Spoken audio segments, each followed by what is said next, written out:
ವೀಕ್ಷಕರೇ, ದಿನಾಂಕ 16/2/2026 ಸಂಡೂರು ಉತ್ತರ ಮತ್ತು ದಕ್ಷಿಣ ವಲಯ ಅರಣ್ಯ ಅಧಿಕಾರಿಗಳು ಮಿಂಚಿನ ಕಾರ್ಯಾಚರಣೆ ಮಾಡಿ ಅಕ್ರಮವಾಗಿ 110 ಕೆಜಿ ಶ್ರೀಗಂಧ ತುಂಡುಗಳನ್ನು ಮಹೇಂದ್ರ ಮಿರಾಜ್ ವಾಹನದಲ್ಲಿ ಆಂಧ್ರಪ್ರದೇಶ ರಾಜ್ಯದ ಶ್ರೀ ಸತ್ಯ ಸಾಯಿ ಜಿಲ್ಲೆಯ ರೊಲ್ಲ ಗ್ರಾಮದಲ್ಲಿರುವ ಮೇ ನಿಶಾತ್ ಫರ್ಗೇಷನ್ ಫ್ಯಾಕ್ಟರಿ ಸಾಗಾಣಿಕೆ ಮಾಡುತ್ತಿದ್ದವರನ್ನು ಬಂಧಿಸಿದ್ದಾರೆ.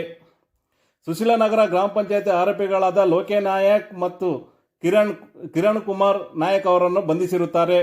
ನಂತರ ಆಂಧ್ರಪ್ರದೇಶದ ರಾಜ್ಯದ ರೊಲ್ಲ ಗ್ರಾಮಕ್ಕೆ ತೆರಳಿ ಅಲ್ಲಿನ ಅರಣ್ಯ, ಕಂದಾಯ ಹಾಗೂ ಪೊಲೀಸ್ ಇಲಾಖೆಯವರ ಸಹಕಾರದಿಂದ ನಿಶಾತ್ ಫರ್ಗೇಷನ್ ಫ್ಯಾಕ್ಟರಿ ಶೋಧನೆ ನಡೆಸಿ ಅಕ್ರಮವಾಗಿ ದಾಸ್ತಾನು ಮಾಡಿದ ಅಂದಾಜು 125 ಕೆಜಿ ಶ್ರೀಗಂಧವನ್ನು ಜಪ್ತಿ ಮಾಡಿ ಎಫ್ಆರ್ಒ ಪೆನಕೊಂಡ ಅವರ ವಶಕ್ಕೆ ನೀಡಲಾಯಿತು. ಬಂಧಿಸಿದ ಆರೋಪಿಗಳನ್ನು 15 ದಿನಗಳ ಕಾಲ ನ್ಯಾಯಾಂಗ ಬಂಧನಕ್ಕೆ ನೀಡಲಾಗಿದೆ. ಸದರಿ ಕಾರ್ಯಾಚರಣೆಯಲ್ಲಿ ಡಾಕ್ಟರ್ ಕೆಎನ್ ಬಸವರಾಜ್, ಐಎಫ್ಎಸ್ ಉಪ ಅರಣ್ಯ ಅಧಿಕಾರಿಗಳು ಹಾಗೂ